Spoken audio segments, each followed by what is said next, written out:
This call is now being recorded.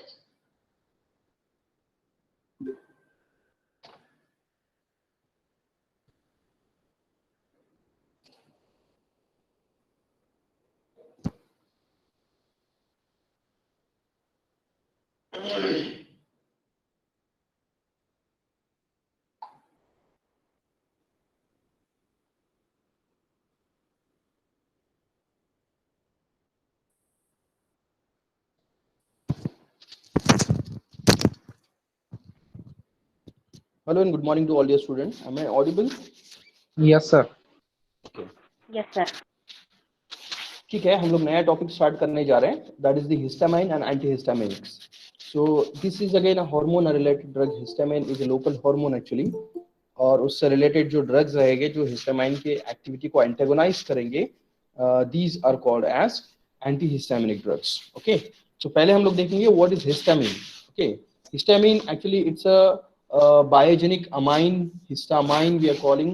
Okay, तो basically ये क्या रहेगा, अमाइन रहेगा, and which is biosynthesized from the amino acid histidine, which has been basically synthesized from the amino acid we call histidine. तो histidine जो है, histidine amino acid है, तो इसके अंदर देखिए आपके इमिडाजोल हेटेरोसाइक्लिक रिंग होता है, as well as it will have as it is amino acid. So will have both this group such as amino group as well as the COH group. ठीक है, अमाइनो एसिड में जो होता है वो amino group भी होता है as well as the COH group भी होता है, that we call a carboxylic acid group. And both this amino and carboxylic acid group होने की वजह से इसको अमाइनो एसिड भी बोला जाता है. ठीक है, and histidine it is an example of amino acid which is having this 5-membered ring we call pyrimidine. We call imidazole. pyrimidine imidazole. ये हो गया हिस्टिडीन के बारे में जो कि अमाइनो एसिड है. Now from this histidine the histamine is being produced which is autacoid local hormone. और ये जो अभी हम लोग देख रहे हैं वो बायोसिंथेसिस प्रोसीजर देख रहे हैं, that is of histidine, biosynthesis of histamine. तो इसमें क्या हो रहा है, histamine is produced or biosynthesis from histidine by decarboxylation reaction. By decarboxylation reaction. Decarboxylation reaction मतलब यहाँ इसमें से CO2 निकल जाता है. ठीक है, इसमें से CO2 निकल जाता है, that we call decarboxylation reaction. तो like from this histidine which is an amino acid, ये वाला जो COH group है ये निकल जाएगा, and as a result there is a formation of only or remain only the amino group and it become histamine. Histidine से histamine जो produce हो रहा है वो कैसे हो रहा है, डीकार्बोक्सिलेशन रिएक्शन से प्रोड्यूस हो रहा है. मतलब कि बायोसिंथेसिस रहेगा, बॉडी के अंदर हमारे अमाइनो एसिड रहेगा, that we call histidine, and that histidine is able to biosynthesize the histamine wherever necessary or wherever the stimulus are coming to the mast cell for the production and secretion of the histamine.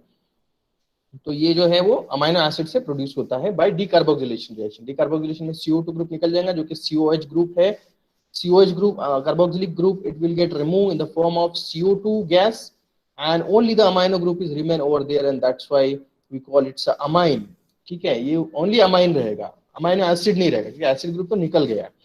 So this is the pathway for say biosynthesis of histamine from amino acid histidine. Next, अभी हम लोग जो histamine की बात की है, histamine is being acting or interacting with the various types of histamine receptor. There are different types of histamine receptor. Normally जो देखा जाए तो dominant जो है वो दो histamine receptor है, H1 H2, but less dominants are again there like H3 and H4. ठीक है, मतलब टोटल 4 टाइप्स के histamine receptor है जिसके साथ ये histamine interact करता है and it produces physiological effect, maybe allergic effect. ठीक है, एलर्जिक इफेक्ट भी होता है हिस्टामाइन का अगर वो इंटरेक्ट करेगा हिस्टामाइन रिसेप्टर के साथ, और कुछ फिजियोलॉजिकल इफेक्ट भी होते हैं जैसे एसिड सिक्रेशन है, ड्राउजीनेस है, सीएनएस डिप्रेशन है, ये सब चीजें भी रहेगी associated with this histamine when interacting with the histamine receptor. तो अभी हम लोग बात कर रहे हैं हिस्टामाइन रिसेप्टर्स की, जिसके साथ हिस्टामाइन जो है वो इंटरेक्ट करेगा और इफेक्ट शो करेगा या प्रोड्यूस करेगा फिजियोलॉजिकल इफेक्ट. इसमें है first that we call H1 receptor, H1 histaminic receptor. अगर ये इसका लोकेशन अगर देखा जाए so that is found in smooth muscle, then endothelium and CNS. 3 are the location of these sorry histamine H1 receptor. अब ये जो 3 लोकेशन हैं जैसे CNS में है, एंडोथेलियल सेल में है और सॉरी स्मूथ मसल्स में है. तो यहाँ पर ये कौन सा इफेक्ट प्रोड्यूस करता है? इट प्रोड्यूसेस वैसोडाइलेशन, जैसे कि ब्लड स्मूथ मसल्स पे हो रहा है तो ब्लड वेसल्स पे हो रहा है तो वैसोडाइलेशन, ब्रोंको कॉन्स्ट्रिक्शन, अगर पर्टिकुलरली ब्रोंकाई पे देखा जाए तो bronchial constriction, bronchial smooth muscle contraction, ये रहेगा रिस्पॉन्सिबल फॉर हाइज, मतलब कि जो एलर्जिक रिएक्शन है उसके लिए ये H1 रिसेप्टर के साथ इंटरेक्शन करना है हिस्टामाइन का, ये रिस्पॉन्सिबल रहेगा। That may induces the pain, itching, insect sting, जब भी फॉर एग्जांपल इंसेक्ट बाइट वगैरह होता है तो हिस्टामाइन जो है वो रिलीज होगा and that histamine will interact with H1 receptor and that causes the allergic reaction, जो कि आपको पता है ट्रिपल रिस्पॉन्स भी हिस्टामाइन से प्रोड्यूस होता है, that is redness, itching and swelling, जो भी है redness, oedema and like itching जो होता है, that is flush, fear and edema जो है triple response of histamine that is being producing wherever there is an come in contact with allergen, या कोई insect bite वगैरह होता है तो when come in contact with allergen histamine release होगा और histamine जो वो triple response produce करेगा।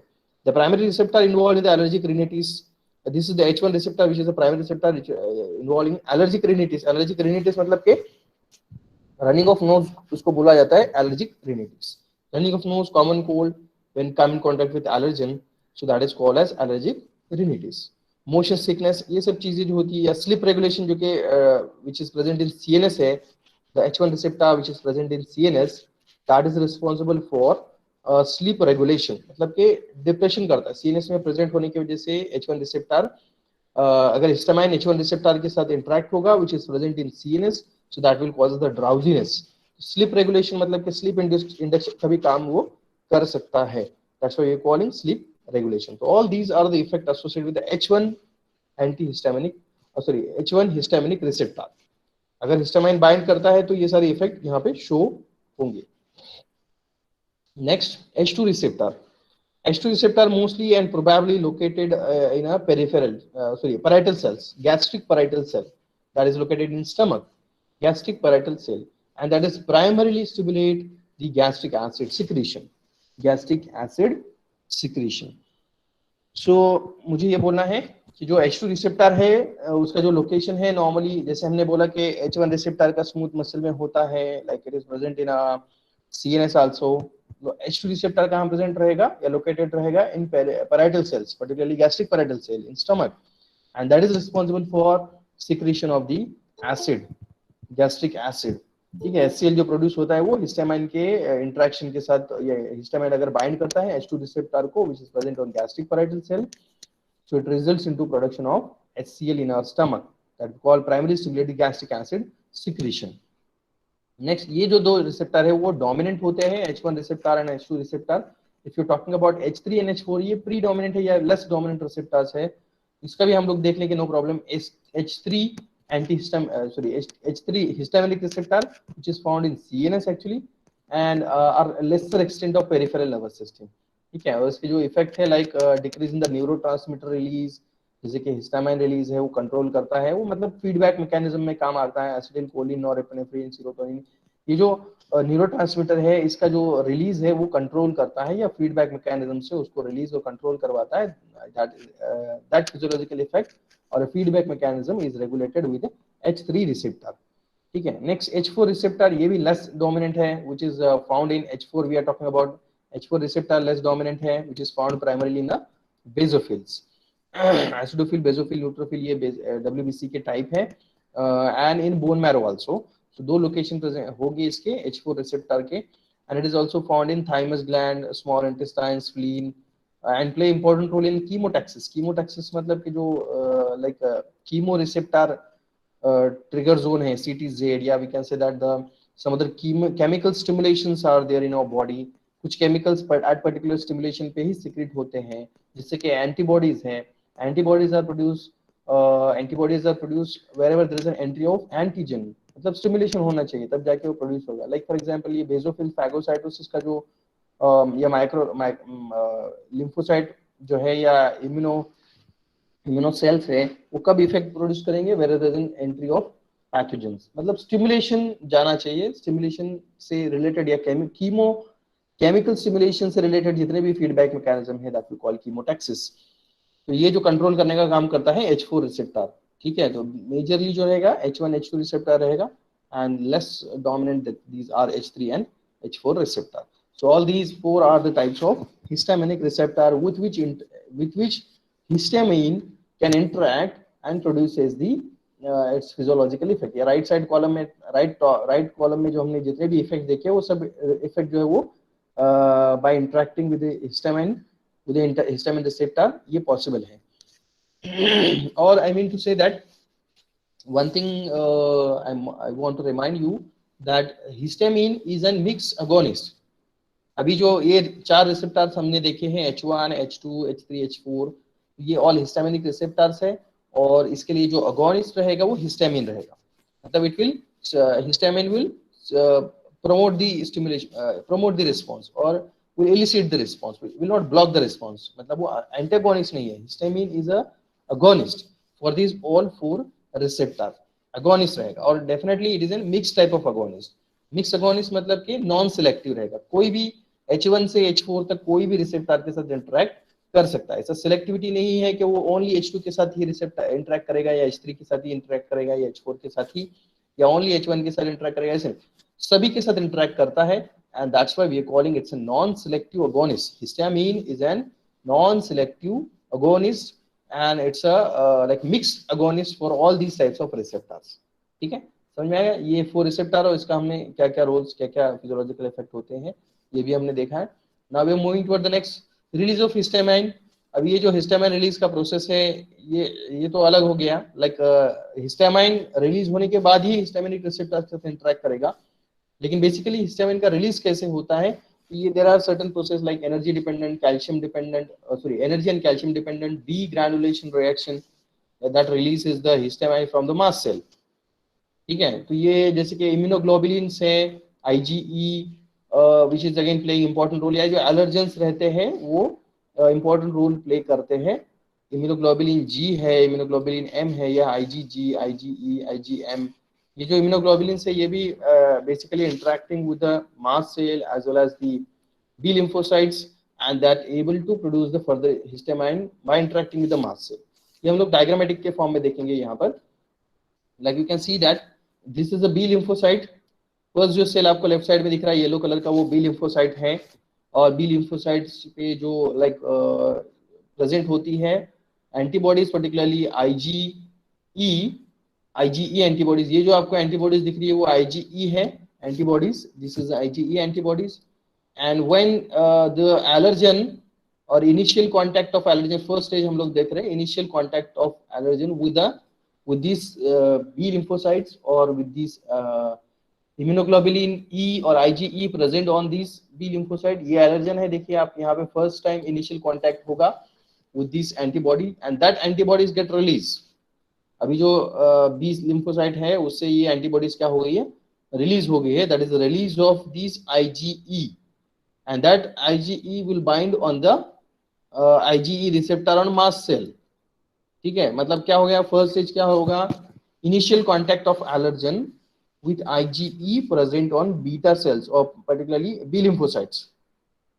ठीक है, ये फर्स्ट हो गया. जैसे कांटेक्ट होगा तो ये एंटीबॉडीज क्या होगी, वहां से रिलीज होगी और एंटीबॉडी रिलीज होने के बाद दैट एंटीबॉडी ये सेकंड स्टेप रहेगा, release of antibody IgE and that IgE bind with the mast cell, third stage. ठीक है, मास्ट सेल जो कि लाइट पिंक कलर का आपको दिख रहा है, तो IgE जो है वो IgE रिसेप्टर प्रेजेंट जो रहेगी उसके ऊपर वो बाइंड होगी.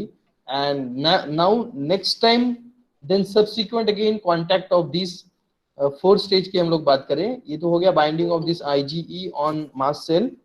Now and on the fourth stage what happen, subsequent contact of allergen with the antibodies. या अभी IgE जो मास्ट सेल के ऊपर बाइंड है, फिर वो एलर्जन जाकर के सब्सिक्वेंट कांटेक्ट करता है on again IgE which is bind on mast cell.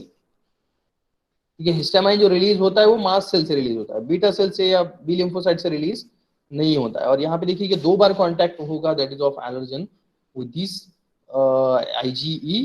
पहला तो IgE जब बीटा सेल्स के ऊपर या सॉरी B lymphocyte के ऊपर बाइंड होते हैं तब फर्स्ट टाइम कांटेक्ट होता है एलर्जन का, और सेकेंड टाइम और सब्सिक्वेंट कांटेक्ट कब होगा, जब ये IgE मास्ट सेल के ऊपर बाइंड होंगे या बाइंड रहेंगे, उस वक्त में सेकंड सब्सिक्वेंट कांटेक्ट होगा एलर्जन का with this IgE and that releases the histamine. ये देखिए आपके नेक्स्ट स्टेज में जो है वो हिस्टामाइन जो है वो रिलीज हो रहा है फ्रॉम मास्ट सेल, क्योंकि मास्ट सेल में हिस्टामाइन स्टोर रहेगा। आप ग्लोब्यूल्स या आप सैक लाइक स्ट्रक्चर उसके अंदर देख सकते हो। पिंक कलर का जो सेल है मास्ट सेल, उसके अंदर आपको ग्लोब्यूल्स दिखेंगे, जो ऑलरेडी ग्लोब्यूल्स के अंदर हिस्टामाइन प्रेजेंट रहेगा। And when subsequent contact of the allergen will be there on these on the mast cell, yeah, particularly on the IgE on mast cell, so that releases the histamine and histamine is being released. Biosynthesis कैसे होता है ये तो हमने already देखा है, which we had seen. Biosynthesis of these histamine is produced from histidine, which is an amino acid, और histidine से हिस्टामाइन प्रोड्यूस होकर स्टोर रहेगा इन अ मास्ट सेल, और जब एलर्जेन का कांटेक्ट होता है मास्ट सेल को तो मास्ट सेल से फिर हिस्टामाइन रिलीज होगा, and that will produces its triple response, that is flush, fear and edema.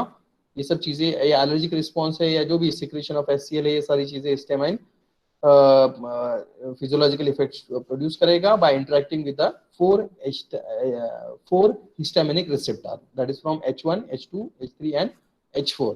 ये जितने भी रिसेप्टर है उनके साथ मिक्स एगोनिस्ट बोल के इंटरेक्ट करेगा और will produces its therapeutic effect या will produce its physiological effect। Allergic effect भी है या सिक्रेटरी इफेक्ट, ये सब चीजें हिस्टामाइन प्रोड्यूस करेगा। ठीक है, तो ये हो गया and release of histamine from mast cell. ये भी एक प्रोसेस है। चलो ठीक है, हमने देख लिया कि ओवरऑल कैसे हिस्टामाइन रिलीज होता है। Then all these things we had discussed. ये भी देखा हमने H1 रिसेप्टर कहाँ लोकेटेड होता है, H2 रिसेप्टर कहाँ, उसके फिजियोलॉजिकल टेबुलर फॉर्म में already we had seen this all, H3, H4, all this receptors. Stimulation of H3 से क्या रिलीज होता है, सब चीजें हमने देखी। H4 receptor and their location and the stimulation of H4 receptor result into which physiological effect. Now next is the histamine, मतलब हम लोग जो हमारा जो टॉपिक है that is histamine and antihistaminic agents, तो उसमें हमारा फर्स्ट पार्ट अभी चल रहा है, that is histamine.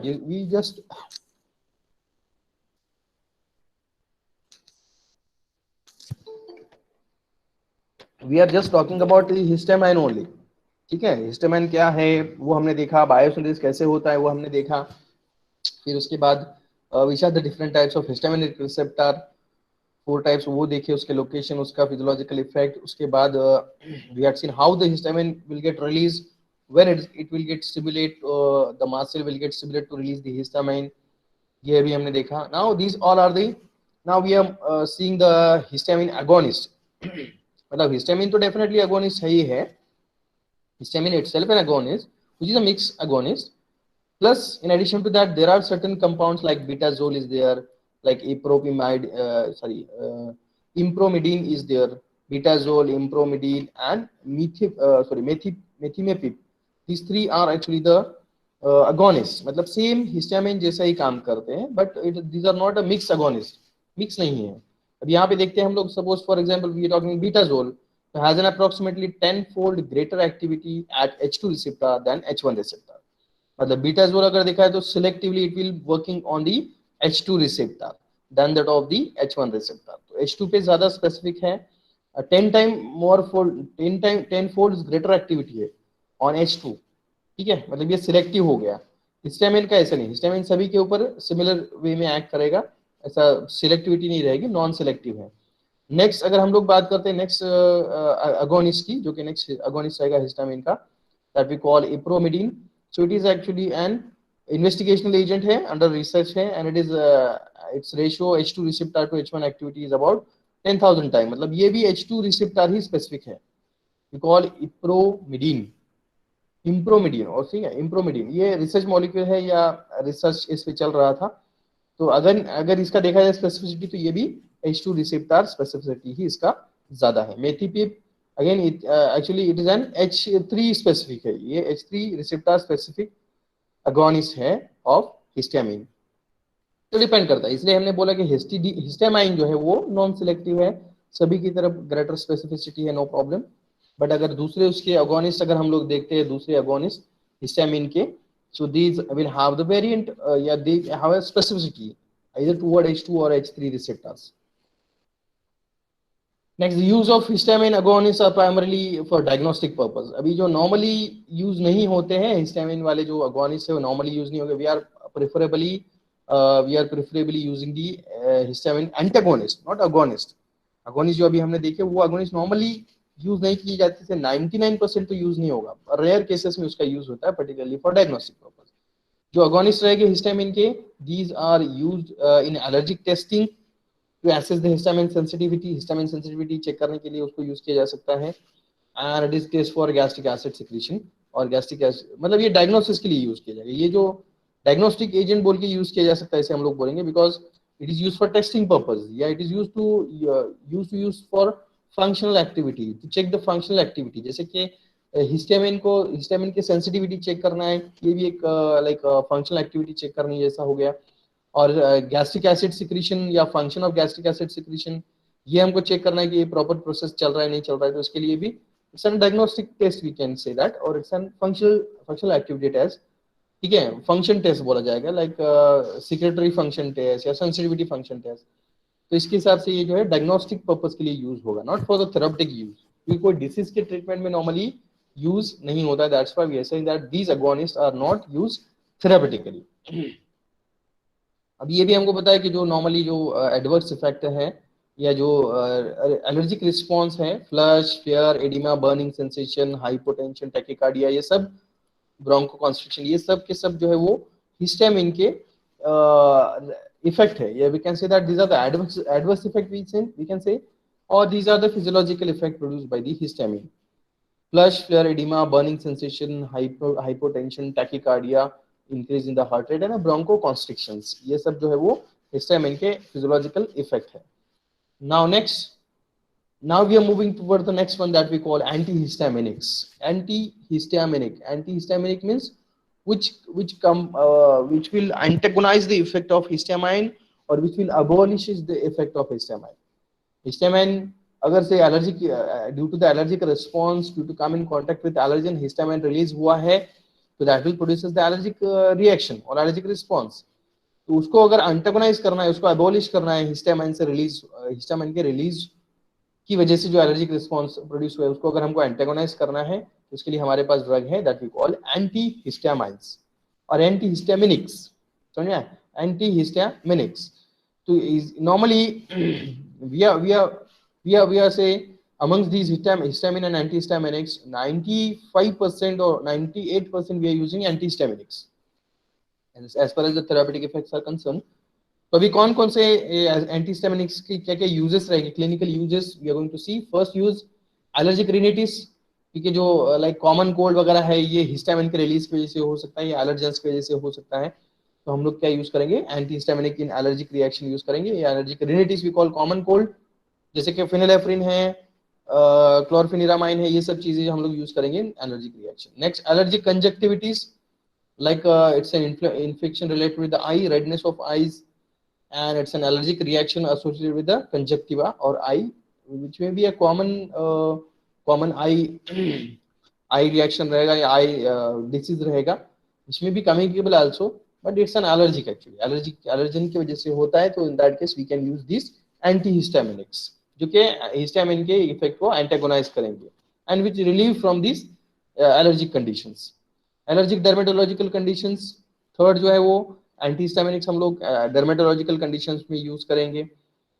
Like for example आपने सुना होगा कि एविल जो है वो एविल लिया जाता है wherever there is skin allergy अगर होगी, या स्किन रैशेस अगर आने लगे, या एलर्जिक लाइक ईचिंग वगैरह हो रहा है स्किन के ऊपर, that case we are taking Avil, ये मोस्ट पॉपुलर फॉर्मुलेशन है, दैट विल कंटेन एंटीहिस्टामिनिक्स। ठीक है, एंटीहिस्टामिनिक उसके अंदर होता है। नेक्स्ट अर्टिकारिया, ये भी एक एलर्जिक रिएक्शन है। Then angioedema, swelling of the skin due to the allergens. Pruritus, itching on the insect bite की वजह से या डर्मेटाइटिस की वजह से, प्रूरिटिस मतलब कि स्किन ईचिंग, तो वहां पर भी हम लोग एंटीहिस्टामिनिक यूज कर सकते हैं।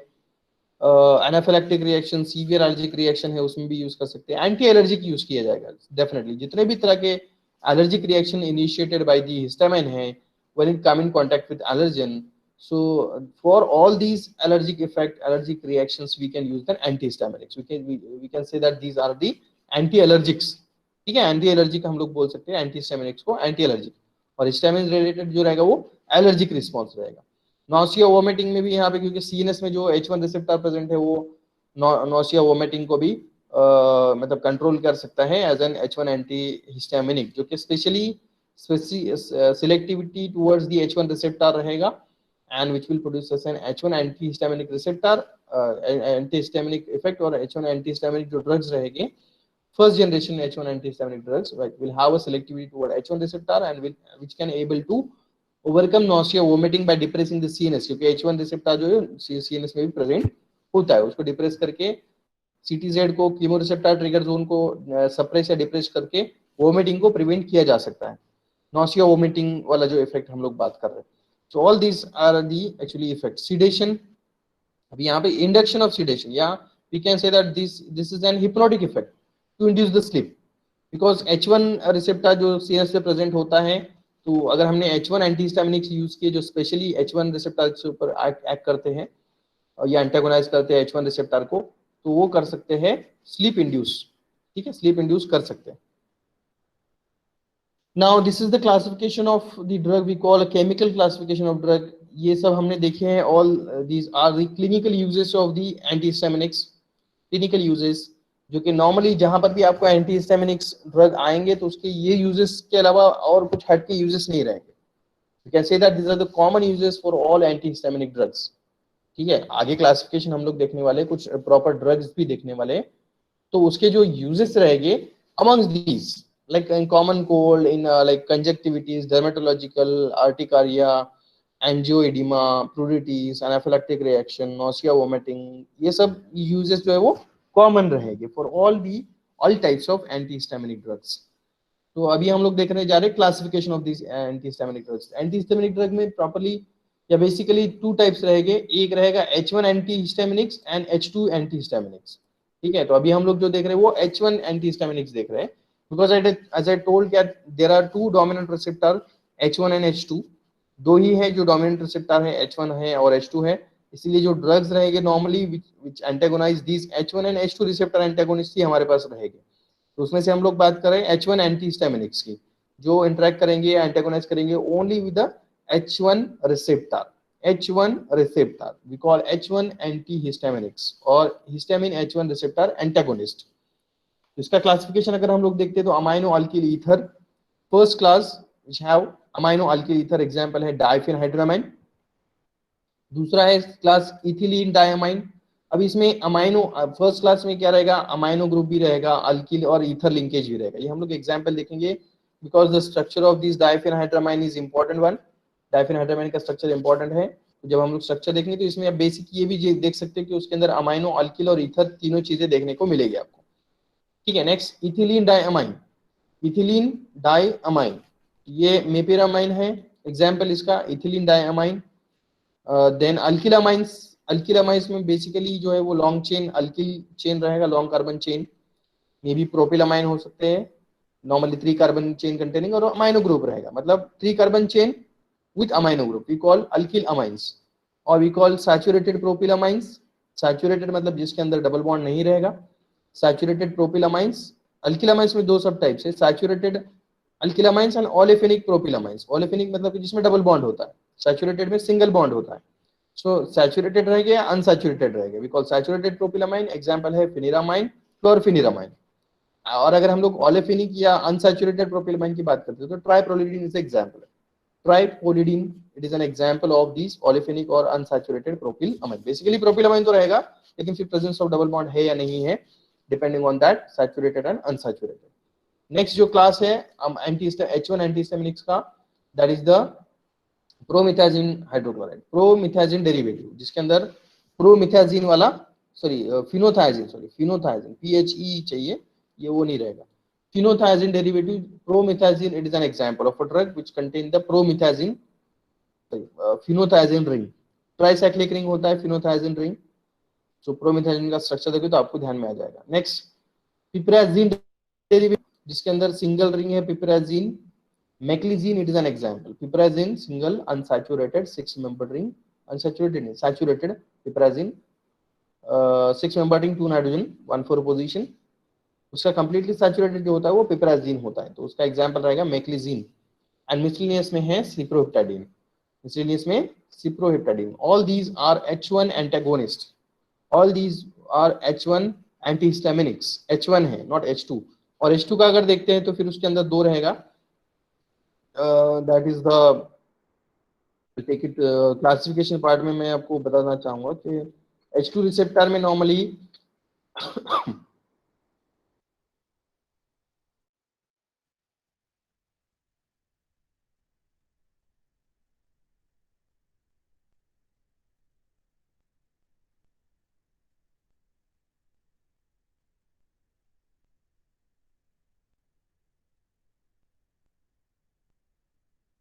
हाँ H2 रिसेप्टर एंटागोनिस्ट की अगर हम लोग बात करते हैं, H2 receptor antagonist we call H2 antihistaminics, H2 antihistaminic जो H2 रिसेप्टर के ऊपर एक्ट करेंगे, उसके एग्जांपल रहेंगे सिमेटिडीन, रानिटिडीन, फैमोटिडीन, निजाटिडीन। ये सब के सब जो है वो H2 रिसेप्टर एंटागोनिस्ट है जो कि हिस्टामिन 2 रिसेप्टर के साथ इंटरेक्ट करते हैं। They competitively antagonize the H2 receptor which will be dominant in the gastric parietal cell which is present on the gastric parietal cell, और इसका जो थेरापेटिक यूज रहेगा as an anti acidic antacid रहेगा, antacid, systemic antacid, क्योंकि ये जो है H2 receptor के साथ फॉर एग्जांपल सिमेटिडीन है, रानिटिडीन है, फैमोटिडीन है, निजाटिडीन है, all these are the examples of H2 receptor antagonists which interacting with the H2 receptor present on the gastric parietal cell and they are inhibiting the gastric acid secretion, क्योंकि अगर histamine अगर bind करता है on this H2 receptor तो gastric acid secretion stimulate होता है या gastric acid secretion होता है, लेकिन हिस्टामिन के बजाय ये अगर एंटी हिस्टामिनिक्स बाइंड करते तो they will inhibit the gastric acid secretion, so that will be helpful to prevent the acidity. जैसे कि जो एनाल्जेसिक्स होते हैं, जितने भी एनाल्जेसिक्स लिए जाते हैं, all are acidic drug which able to stimulate the gastric acid secretion, या जीआई इरिटेशन करते हैं और एसिडिटी बढ़ाते हैं। उसके साथ ही साथ ये एंटीहिस्टामिक, सिस्टमिक एंटीहिस्टामिनिक्स दिए जाते हैं ताकि एसिड सिक्रेशन कम किया जाए और जो एसिडिटी प्रोड्यूस हो रही है बाय दीज एनाल्जेसिक ड्रग्स उसको कम किया जाए। Normally it's an common practice by all the prescriptions या ऑल द प्रैक्टिशनर्स, ठीक है, और all the physicians, all the doctors, ये कॉमन प्रैक्टिस होता है कि जो analgesic drug, pain killer drugs दिए जाएंगे उसके साथ in combination with the pain killer these antihistaminics are given, या ये जो एंटासिड है, systemic antacid which will prevent the gastric acid secretion and relief from acidity, ये ड्रग्स कॉमनली दिए जाते हैं। जैसे कि हमने कॉमन H2 H1 एंटीहिस्टामिनिक्स का जो हमने क्लिनिकल यूजेस देखे थे, एलर्जिक रिएक्शंस वगैरह वगैरह, वो सब जो थे वो H1 रिसेप्टर से एसोसिएटेड थे। H1 रिसेप्टर, जितने भी H1 एंटीहिस्टामिनिक्स है वो एलर्जिक रिएक्शन में यूज करते हैं। H2 एंटीहिस्टामिनिक्स जो रहेंगे normally we are using to prevent the acidity. Common जो यूजेस रहेंगे सिमेटिडीन, ये उसके ब्रांड नेम से देखिए, रानिटिडीन, सिमेटिडीन, ये सब ब्रांड नेम्स अवेलेबल है for this and used to treat the gastrointestinal disorders including heartburn, acid burn, ये कॉमन यूजेस अभी हम लोग देख रहे हैं H2 रिसेप्टर एंटागोनिस्ट के, ठीक है। This agent will promote the healing of gastric and duodenal ulcer also, क्योंकि एसिडिटी को कम करेगा तो हीलिंग अच्छे से होगा। गैस्ट्रिक एसिड ज्यादा प्रोड्यूस होता रहा HCl, तो जो अगर अल्सर प्रोड्यूस हुआ है, ड्यूडेनल अल्सर, तो वो जो है वो हील नहीं हो पाएगा। एसिड, इसके लिए नॉर्मली गैस्ट्रिक अल्सर है या ड्यूडेनल अल्सर जहां पर है, in that case these H2 antihistaminics, cimetidine, ranitidine, ये बहुत ज्यादा इफेक्टिव होते हैं क्योंकि ये गैस्ट्रिक एसिड को सिक्रेशन जो है वो इनहिबिट कर देते हैं। गैस्ट्रिक एसिड सिक्रेशन नहीं हुआ तो फिर हीलिंग अच्छे से हो सकता है। अगर गैस्ट्रिक एसिड सिक्रेशन हुआ तो एसिड जाके और अल्सर को डैमेज करेगा और उसका हीलिंग को इनहिबिट करेगा, इसलिए एसिड का सिक्रेशन वहां पे रोकना जरूरी होता है। उसके लिए हम लोग यहाँ पे सिस्टमिक एंटासिड्स लेते हैं, use in treatment of the hyper secretory states also such as we call a Zollinger Ellison syndrome. ये चलो ठीक है, लेकिन मेजर जो यूज उसका है वो normally we are using for gastric acid, inhibiting the gastric acid secretion in specific conditions, ठीक है। ये हो गया H2 रिसेप्टर एंटागोनिस्ट, उसके ब्रांड नेम्स अभी हमने देखे, उसके एग्जांपल्स हमने देखे। So thus just the classification we had seen in continuous way, कि फर्स्ट जो क्लासिफिकेशन हमने देखा था H1 एंटीहिस्टामिनिक्स का, उसके बाद में आपको H2 एंटीहिस्टामिनिक्स का भी एग्जांपल्स लिखने हैं। इसके बाद आपको जो है वो H1 रिसेप्टर एंटागोनिस्ट के बाद में H2 रिसेप्टर एंटागोनिस्ट भी कंटीन्यूअस क्लासिफिकेशन में लिखना है, दैट आई मीन टू से, ठीक है। और उसके बाद में उसके जो कॉमन यूजेस है, क्लिनिकल यूजेस ड्रग्स, वो लिस्ट इंपॉर्टेंट है, वो आ ही जाएंगे, no problem. Now most important that is H1 antihistaminics, उसमें से फर्स्ट ड्रग हम लोग देख रहे हैं that is diphenhydramine, ठीक है। diphenhydramine, name itself indicating, diphen मतलब डाइफेनिल इसके अंदर रहेगा, hydramine stand for it is an amino alkyl ether. Classification में ही हमने देखा था अमाइनो, अल्किल एंड ईथर। तो यहाँ पे अगर हम लोग देखा जाए तो in this actually will take ether as a parent nucleus. Ether का जो जनरल फॉर्मूला होता है वो होता है ROR, ठीक है, RO, सेकेंड वर्ड आर में भी सेम और डिफरेंट, आर डैश भी हो सकता है, आर सेम भी हो सकता है। तो यहाँ पर जो है in this structure this is the general formula for ether, we are talking about ether. तो ओनली ईथर ही नहीं है, अमाइनो अल्किल ईथर भी है, ठीक है, ओनली ईथर नहीं है, this will be then amino alkyl ether. तो पहले ईथर वाला लिंकेज हम लोग इसके अंदर फाइंड करेंगे। इसके अंदर जो ईथर वाला अगर हम लोग देखते हैं तो first are is actually CH2 या CH3 बोला जाएगा, ठीक है, फर्स्ट आर इज CH3 और उसके बाद सेकंड आर जो रहेगा वो CH2 CH3, मतलब कि 2 कार्बन कंटेनिंग है, ठीक है। इसको अगर हमको देखना है तो यहाँ पे हम लोग कोरिलेट करेंगे, like first R will write it as CH3,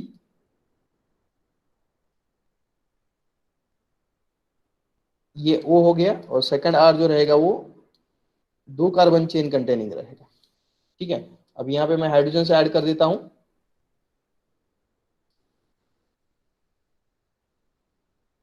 उसके बाद में यहाँ पे भी हाइड्रोजन रहेंगे डेफिनेटली।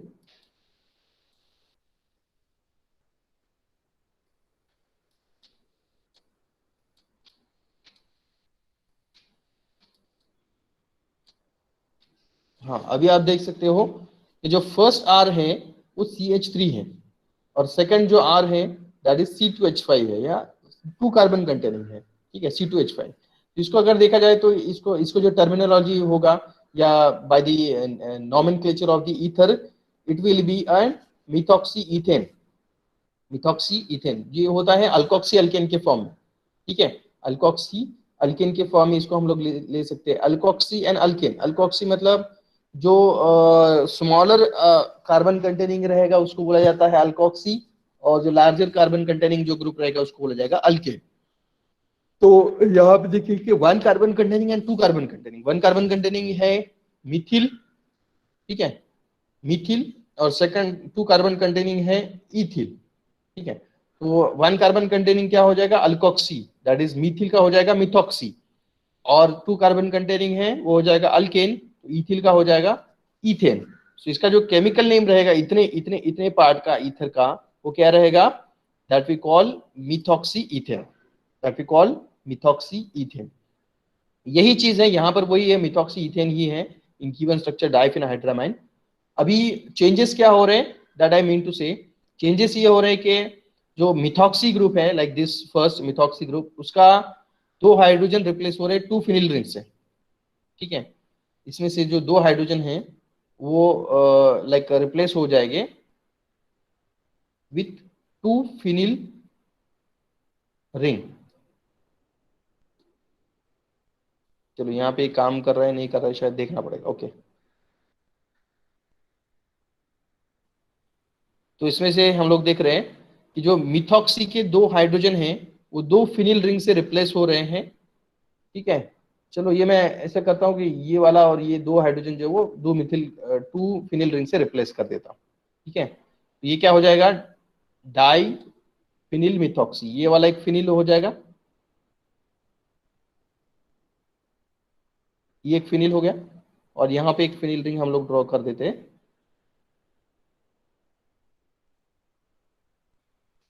ठीक है। तो अभी जो मिथॉक्सी था अभी क्या हो गया, वो डाई फिनिल मिथॉक्सी, या we can say that di methyl phenoxy, sorry methoxy. अभी उसके बाद इसमें जो पैरेंट, इसमें जो नेक्स्ट वाला जो है वो इथेन, जो 2 कार्बन चेन है, 2 कार्बन चेन, उसको हम लोग यहाँ पे हम लोग क्या ले लेंगे, पैरेंट न्यूक्लियस ले लेंगे, will take it as a parent nucleus, और पैरेंट न्यूक्लियस लेने के बाद इसको नंबरिंग भी दे देंगे, as well as we'll see that there is a presence of a dimethyl amino group also over here, ठीक है। मतलब इसको नंबरिंग दे देंगे, no problem, will give the numbering in such a way that इसको रहेगा 1, ये कार्बन को 1 नंबरिंग हम लोग देंगे, उसके बाद में ये कार्बन को 2 नंबरिंग देंगे, ठीक है। ये नंबरिंग का पैटर्न हो गया।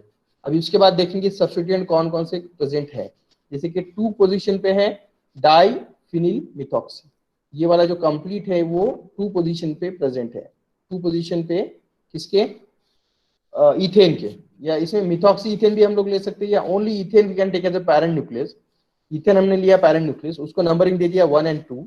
उसके बाद वी हैड सीन के जो 2 पोजीशन है इथेन का, उस पे है डाइफिनिल मिथॉक्सी, 2 पोजीशन पे है डाइफिनिल मिथॉक्सी। या इसमें भी हम लोग देख सकते हैं इसको, ये जो है हमने नंबरिंग दिया है, ये 1 नंबर है, ये सेकंड नंबर का कार्बन है, हो गया 1 2। अभी ये 2 पोजीशन है, इथेन हमने लिया था parent nucleus 2 carbon chain, ethane के सेकंड पोजीशन पे है, like this is the second position, second position पे क्या है, डाइफिनिल मिथॉक्सी, दिस वन डाइफिनिल मिथॉक्सी। तो 2 डाइफिनिल मिथॉक्सी इथेन, इतना तो आपको क्लियर हो गया, 2 डाइफिनिल मिथॉक्सी इथेन। अभी जो 1 पोजीशन है इस पे कौन सा सब्सटेंट है, उस पे है that is di Mithil amino, मतलब ये जो हाइड्रोजन है, ये हाइड्रोजन को रिप्लेस कर दिया जाएगा, ये जो हाइड्रोजन है इसको रिप्लेस कर दिया जाएगा with the diphenyl methoxy, sorry die Mithil amino, ये 2 मिथिल ग्रुप यहाँ पे अटैच हो जाएगा, CH3 और CH3। राइट साइड में, लेफ्ट साइड में मैंने आपको कंप्लीट स्ट्रक्चर ही ड्रॉ करके दे दिया है, दैट इज ऑफ डाइफेनहाइड्रामाइन, जो कि आपको इधर दिख रहा है, ठीक है। तो 1 पोजीशन पे इथिल के, सॉरी इथेन के 1 पोजीशन पे है डाई मिथिल अमाइनो, 2 पोजीशन पे क्या है, डाइफिनिल मिथॉक्सी, ये 1 फिनिल, ये second phenyl, and this is methoxy, तो diphenyl methoxy on second position, and on 1 position di Mithil amino, di methyl ये वाला जो है वो di Mithil amino on 1 position पे है। तो will writing 1 di Mithil amino 2 diphenyl methoxy ethane is the parent nucleus, sorry it's a chemical name for given drug diphenhydramine। इससे आपको याद रखना है डाइफेन है मतलब 2 फिनिल है, hydramine stand for it's an amine या इट्स एन मिथॉक्सी इथेन वाला स्ट्रक्चर इसके अंदर रहेगा, ये आपको क्लियर होना चाहिए, ठीक है। So that is all about this डाइफेनहाइड्रामाइन, it's chemical name, its structure, structure भी इंपॉर्टेंट है, आपको ड्रॉ भी करना है, इसमें आपको लेना है कि मिथॉक्सी इथेन लेना है, और मिथॉक्सी का 2 हाइड्रोजन है 2 फिनिल रिंग से रिप्लेस करना है, और जो इथेन का फर्स्ट कार्बन है उसके ऊपर एक आपको डाइमिथिल अमाइनो लगाना है, that's why it become 1 dimethyl amino 2 diphenyl methoxy ethane. ये जो ड्रग है that is called as diphenhydramine. Benadryl आपने सुना होगा, बेनाड्रिल सिरप भी है, तो इसके अंदर ये होता है डाइफेनहाइड्रामाइन। दिस अगेन डाइमेटैप, ये भी एक होता है, उसका प्रिपरेशन है which is used in a cold allergic condition. डाइफेनहाइड्रामाइन, chlorpheniramine, pheniramine, ये सब कॉम्बिनेशन में भी कभी-कभी यूज किए जाते हैं, ठीक है। So this is all about डाइफेनहाइड्रामाइन, first antihistaminic drugs. और इसका यूजेस अगर देखा जाओ तो यूजेस आप जितने हमने कॉमन क्लिनिकल यूजेस देखे वो सब लिख सकते हो। नेक्स्ट है, नेक्स्ट क्लास जिसके हमको एग्जांपल देखना है that is alkylamines. Amino alkyl ether का एग्जांपल जस्ट हमने देखा फर्स्ट क्लास में, अगर हम लोग क्लासिफिकेशन देखते हैं तो अमाइनो अल्किल ईथर का जस्ट अभी हमने एग्जांपल देखा डाइफेनहाइड्रामाइन। इथिलीन डायमाइन का हमको नहीं देखना है एज पर योर सिलेबस, अभी हम लोग डायरेक्ट अल्किलामाइन के ऊपर शिफ्ट हो रहे हैं, जो कि थर्ड कैटेगरी है, थर्ड क्लास है, जिसमें सैचुरेटेड प्रोपिलामाइन एंड ओलेफेनिक प्रोपिलामाइन, सैचुरेटेड में फिनिरामाइन एंड क्लोरफेनिरामाइन, तो वो अभी हम लोग देख रहे हैं, दैट वी कॉल अल्किलामाइंस। अल्किलामाइंस में भी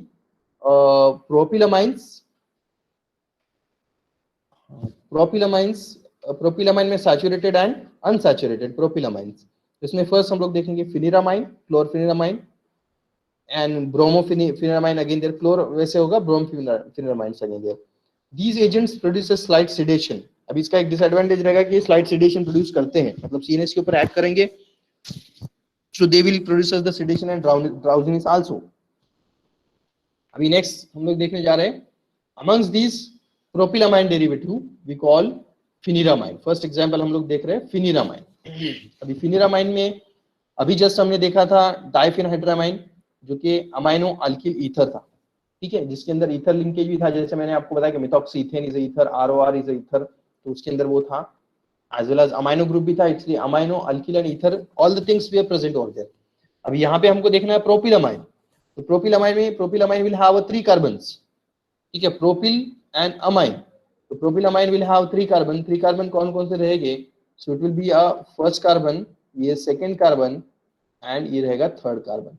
3 carbon chain is present in these as well as the amino group is there। ये जो है रहेगा डाइमिथिल अमाइनो, जैसे उसमें भी था डाइफेनहाइड्रामाइन में भी dimethyl amino is there again, so amino तो है definitely, that's why 3 carbon chain and amino group, that's why it is called as propylamine, that's why it is called as propylamine, वहां पे भी एक्चुअली 3 कार्बन ही थे, अगर देखा जाए तो इसमें डाइफेनहाइड्रामाइन में भी 3 कार्बन ही थे, लेकिन बीच में एक ऑक्सी लिंकेज भी आ गया था जो कि ईथर लिंकेज फॉर्म कर रहा था। यहाँ पे भी 3 कार्बन है, लेकिन जैसे कि 3 कार्बन है, इसमें कोई ऑक्सी लिंकेज नहीं है। All 3 carbons are like continuously connected with each other without oxy linkage. अगर ऑक्सी लिंकेज आता तो ये भी ईथर बन जाता था, इसलिए वहां पे भी 3 कार्बन थे। मिथॉक्सी इथेन, इथेन में 2, मिथॉक्सी में 1, तो 3 कार्बन वहां पे भी थे, लेकिन ऑक्सी लिंकेज बीच में आ गया था। यहाँ पे भी 3 कार्बन है विदाउट ऑक्सी लिंकेज, कंटिन्यूस यहाँ पे 3 कार्बन है एन अमाइनो ग्रुप, मतलब यहाँ तक का जो है तो सिमिलर ही है, ऐसा हम लोग बोल सकते हैं। और जो फर्स्ट कार्बन था मिथॉक्सी वाला, जिसपे हम लोग 2 फिनिल ग्रुप का सब्स्टिट्यूशन किए थे, दैट वी कॉल डाइफेन, तो उसमें से एक फिनिल तो है यहाँ पे, ये वाला एक फिनिल ग्रुप तो है डेफिनेटली ये वाले कार्बन के ऊपर, जो थर्ड कार्बन है, ठीक है। और सेकंड वाला जो है वो ब्यूटिल ग्रुप है, C4H9 we call C4H9 actually we have butyl group, ठीक है। सो ब्यूटिल ग्रुप भी होता है, फिनिल भी रिंग प्रेजेंट है, so this we call a pheniramine. Propylamine derivative है, मतलब 3 carbon with amino group we call propylamine and pheniramine. अभी ये जो साइड वाला ये जो है उसका सॉल्ट फॉर्म वाला स्ट्रक्चर दिख रहा है आपको, this is maleate. Sometime pheniramine maleate we are using, sometime जो सॉल्ट फॉर्म रहेगा pheniramine maleate we will use, and this maleate वाला ये वाला पार्ट रहेगा, ठीक है। अगर ये प्रेजेंट है तो विल राइट फिनिलामाइन मैलिएट, ये नहीं है, अगर आपने ये नहीं लिखा है या ड्रॉ नहीं किया है तो will write only just the pheniramine, ठीक है। मतलब लेफ्ट साइड वाला जो स्ट्रक्चर है वो फिनिलामाइन है, राइट साइड वाला उसका सॉल्ट वाला मैलिएट वाला है, this is maleate form, so that we call pheniramine maleate, ठीक है। फॉर्मुलेशन अगर मार्केट में दिखे तो आपको फिनिलामाइन मैलिएट के फॉर्म में ज्यादातर दिखेंगे, इसलिए यहाँ पे फिनिलामाइन मैलिएट का रेफरेंस आया है। बेसिकली लेफ्ट साइड वाला जो पार्ट है वो ओनली फिनिलामाइन है, in that we are talking about pheniramine. Propylamine class को बिलोंग करता है डेफिनेटली, जैसे मैंने कार्बन कंटेनिंग और अमाइनो ग्रुप है तो प्रोपिलामाइन है। मैलेट सॉल्ट इसका प्रेजेंट रहेगा, फिनिलामाइन मैलिएट, अभी मैंने आपको बताया। नेक्स्ट क्रिस्टलाइन पाउडर रहेगा, फिजिकल प्रॉपर्टीज में देखा जाए तो फेंट ऑर्डर है, सोल्युबल इन अल्कोहल है। यूजेस अगर देखा तो antivertigo, normally it is used in antivertigo मतलब जो चक्कर आती है उसको बोला जाता है वर्टिगो, जिसको बोला जाता है antivertigo, prevent the motion sickness we call like vertigo again there, तो एंटीवर्टिगो उसको यूज किया जाएगा। डोसेज फॉर्म इसके टैबलेट रहेगा, और ब्रांड नेम्स अगर देखा है तो हिस्टॉल, फेनिल, फेनिल तो आपको इधर भी दिख रहा है ब्रांड नेम, फेनिल एंड डायविल, ठीक है। एविल, डायविल, एविल भी आपने सुना होगा जिसके अंदर फिनिलामाइन क्लोरफेनामाइन होता है, एविल, वैसे ये डायविल भी है which will contain the pheniramine, anti allergic reaction, anti allergic, anti histaminic, H1 anti histaminic, histol, phenyl and dial, phenyl आपको ब्रांड यहाँ पे भी दिख रहा है, ठीक है। So all these are about the pheniramine, जो कि प्रोपिल अमाइन डेरिवेटिव है, which is the third category among the classification propylamine derivative, इसमें से भी सैचुरेटेड प्रोपिलामाइन डेरिवेटिव, जिसमें फिनिलामाइन, क्लोरफेनामाइन के एग्जांपल थे। Now we are moving toward the next one, pheniramine तो हो गया, अभी इसी तरह से सेम रहेगा क्लोरफेनामाइन। क्लोरफेनामाइन तो क्लोरो ग्रुप उसके अंदर ऐड हो जाता है, क्लोरफेनामाइन में क्लोरो ग्रुप ऐड हो जाएगा। फिनिलामाइन क्लोरफेनामाइन में डिफरेंस क्या रहेगा, क्लोरो ग्रुप। अभी यहाँ पे देखिए कि 1 2 3 हमने जो नंबरिंग दिया था कार्बन को, ये फर्स्ट नंबर का कार्बन है, ये सेकंड नंबर का कार्बन है, और ये थर्ड नंबर का कार्बन है डेफिनेटली। और थर्ड कार्बन के ऊपर जो है वो 2 सब्स्टिट्यूएंट्स हमने देखे थे, एक था ब्यूटिल और दूसरा था फिनिल। तो फिनिल के बजाय ये जो फिनिल था ये क्लोरोफिनिल हो गया, फिनिल के बजाय क्लोरोफिनिल हो गया, और ब्यूटिल के बजाय यहाँ पे पिरिडिल आ गया, मतलब pyridine which is attach with the second position. अगर पिरिडिल को कॉम्प्लिकेटेड सब्स्टिट्यूएंट अगर लिया हमने और नंबरिंग यहाँ से स्टार्ट किया पिरिडिन में, तो this is a 1, this is a 2, then this is a 3, उसके बाद में ये रहेगा 4th पोजीशन पिरिडिन का, ये रहेगा 5th पोजीशन, और उसके बाद में ये रहेगा 6th पोजीशन। तो पिरिडिन जो है वो सेकंड पोजीशन से अटैच है to the propylamine, that's why we call 2 pyridyl, we can say that 2 pyridyl, PYRIDYL, D dash YL भी लिख सकते हैं, डैश YL लिखा तो मतलब सेकंड पोजीशन से वो अटैच है, ऐसे वहां पे प्रूव हो जाएगा। क्या पिरिडीन जो है वो सेकंड पोजीशन से अटैच है टू द पैरेंट न्यूक्लियस, जो कि प्रोपिलामाइन है। एंड ये जो क्लोरोफिनिल है, क्लोरोफिनिल की वजह से यहाँ पे क्लोरफिनिरामाइन नाम आ गया है, क्लोर स्टैंड फॉर, इसी की जगह अगर ब्रोमो आता है क्लोरो के बजाय तो it will be brompheniramine. We are talking about just the chlorpheniramine, ठीक है। Chlorpheniramine is again a common antihistaminic drug which is used for various allergic conditions. ये इसको अगर हम लोग अगर से फॉर एग्जांपल इसको केमिकल नेम देते हैं to this chlorpheniramine, because the structure of chlorpheniramine is important one, इसमें से हम लोग लेंगे प्रोपिलामाइन पैरेंट न्यूक्लियस, ये रहेगा प्रोपिलामाइन पैरेंट न्यूक्लियस, ठीक है। डाई मिथिल प्रोपिलामाइन वी कॉल, ये हो गया डाई मिथिल प्रोपिलामाइन। और उसके बाद में अगर नंबरिंग देते हैं तो 1, 2 एंड 3, थर्ड पोजीशन पे क्या क्या सब्स्टिट्यूएंट है, पैराक्लोरोफिनिल है, और थर्ड पोजीशन पे 2 पिरिडिल है, जैसे मैंने लिखा था आपको 2 पिरिडिल। ठीक है, 3 पोजीशन पे पिरिडिन 2 इल और 2 पिरिडिल, एंड 3 पोजीशन पे पैराक्लोरोफिनिल है, और ये जो रहेगा वो एन डाइमिथिल प्रोपिलामाइन इस तरह से रहेगा। ठीक है, इसको स्ट्रक्चर भी आप देख सकते हो, सिंपल स्ट्रक्चर भी आपको टेक्स्ट बुक में भी दिया गया है। This is about the chlorphenamine. Instead of chloro अगर ब्रोमो है तो वी कॉल ब्रोमफिनिरामाइन। ठीक है, पैरा ब्रोमोफिनिल हो जाएगा पैराक्लोरोफिनिल के बजाय। So both the structure you can learn, no problem. Uses anti-vertigo है as well as it may be used in the treatment of the allergic reactions. Dosage form chlorpheniramine elixir injection ये form में रहेगा। You can see the brand names which are popular one. Corex आपने सुना होगा, Corex, Zeet, ये all these contain the chlorpheniramine. Allergen, Histacort, ये सब जो है वो formulation available है, that is of chlorpheniramine. And chlorpheniramine is a very common drug as an antihistaminic which is available in the market. Next है मेपिरामाइन। मेपिरामाइन का structure हमको देखना नहीं है, but basically it's ethylene diamine derivative. आप देख सकते हो ये वाला जो है वो इथिलीन डायमाइन वाला न्यूक्लियस है, बीच वाला 2 कार्बन है जो कि इथिलीन है, और at the end there is 2 amino group, ये एक अमाइनो ये दूसरा amino, so we call ethylene diamine derivative है, ऐसे हम लोग इसको बोल सकते हैं। ठीक है, मेपिरामाइन इथिलीन डायमाइन क्लास। सॉल्ट, इसका जो सॉल्ट रहेगा मेपिरामाइन का वो क्रीम व्हाइट कलर रहेगा, ऑर्डरलेस रहेगा, बिटर रहेगा, सोल्युबल इन वाटर रहेगा। Uses, it is used in allergic reactions such as anaphylactic reaction, urticaria, local anesthetics, sedative property भी इसका है। डोसेज फॉर्म अगर देखा जाए मेपिरामाइन का, तो it's a tablet injection elixir है, and there are brand names also. Next phenothiazine derivative में हम लोग देखेंगे फिनोथायाजिन रिंग, ये वाला जो बेसिक रिंग है वो फिनोथायाजिन रिंग है, ट्राइसाइक्लिक रिंग, फिनोथायाजिन रिंग। S5N10 वाला नंबरिंग इसमें आता था, देखिए S5N10, ठीक है, जो हमने देखा था हेट्रोसाइक्लिक रिंग।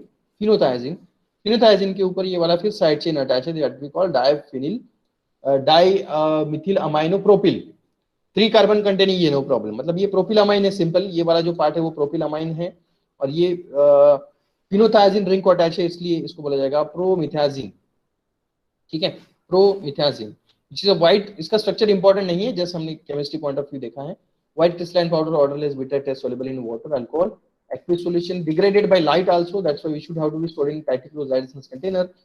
Darkness में इसको रखना चाहिए, darkens, sorry, it will get darkens on exposure to light, that's why we should have to keep it in a tight light resistance container में उसको रखना चाहिए, नहीं तो वो डार्क हो जाएगा। यूजेस अगर देखा है तो एलर्जी कंडीशन को ट्रीट करने के लिए यूज होता है, allergy conditions of respiratory tract, insect bite, urticaria, all these allergic condition में promethazine use होता है as a sedative, in pre-anesthetic medication also, motion sickness में भी use होता है, in Parkinson's disease also as a anticholinergic property होने की वजह से promethazine Parkinson's disease में भी use होता है।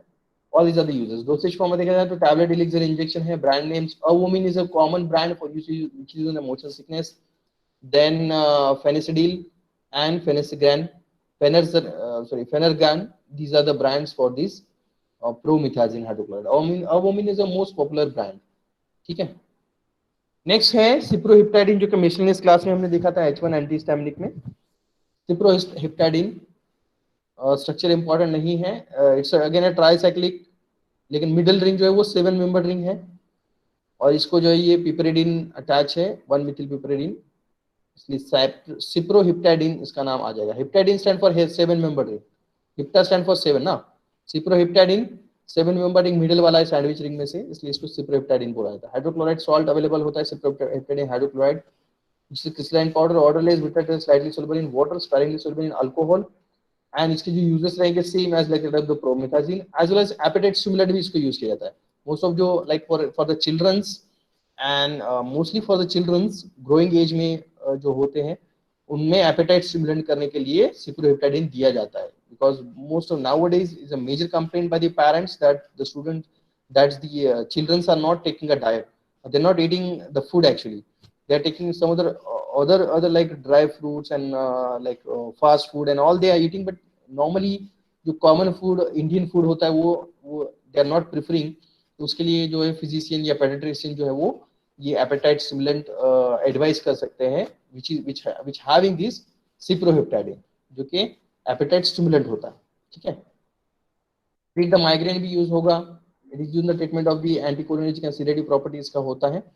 टैबलेट एलिक्सर इसके फॉर्मुलेशंस रहेंगे। ब्रांड नेम्स अगर देखा है तो cyperides and Peritol, this is a brand for this cyproheptadine. So this is all about the antihistaminic drugs and H1 antihistaminic drugs. इसमें कुछ सेकंड जनरेशन भी होते हैं, जैसे लोराटाडीन है, डेस्लोराटाडीन है, उसके बाद में ये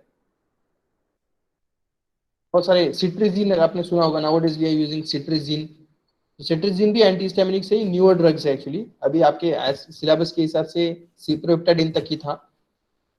उसके बाद में ये जो ड्रग्स है, लेकिन H1 एंटीहिस्टामिनिक का ड्राउजीनेस वाला जो अभी के जो ड्रग्स है, अभी के मतलब कि जो अभी जो हमने क्लासिफिकेशन में देखे हैं, ऑल लाइक डाइफेनहाइड्रामाइन हो गया, क्लोरफेनामाइन, फिनिरामाइन, सिप्रोहेप्टाडीन, प्रोमिथाजीन, ये सब का इफेक्ट जो है वो ड्राउजीनेस प्रोड्यूस करते हैं। ओल्ड जनरेशन एंटीहिस्टामिनिक ड्रग्स जिनको बोला जाएगा। न्यूअर जो अभी के जो एंटीहिस्टामिनिक ड्रग है H1 एंटीहिस्टामिनिक, जैसे सिट्रिजिन वगैरह है, इसका जो है वो ड्राउजीनेस थोड़ा इफेक्ट कम होता है। लोराटाडीन वगैरह जो है वो सब ड्राउजीनेस ओवरकम करके बनाए गए न्यू ड्रग्स हैं, आई मीन टू से। और ये हो गया all about the H1 receptor antagonist, H1 antihistaminics which may be used commonly, clinical uses भी हमने देखे हैं, ठीक है। H2 एंटीहिस्टामिनिक्स भी हमने देखा, which having these examples cimetidine, ranitidine, famotidine, nizatidine, और इसका जो यूजेस है वो भी हमने देखे। that is the it is in the treatment of gastrointestinal disorder, ठीक है। ये सब हो गया। तो this is all about the antihistaminic drugs. Histamine वाला पार्ट हमने इसमें देखा था पहले, और उसके बाद में देखा था एंटीहिस्टामिनिक्स। एंटीहिस्टामिनिक्स में दो एंटीहिस्टामिनिक्स देखे, H1 antihistaminics and H2 antihistaminics, ठीक है। So this is all about the histamine and antihistaminic drugs, ठीक है। Any difficulty in this?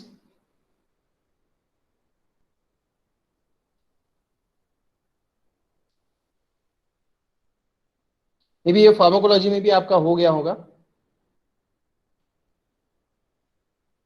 Pharmacology PNT में हुआ है क्या histamine and antihistaminics? Yes, sir. Okay, तो ये तो just as a part of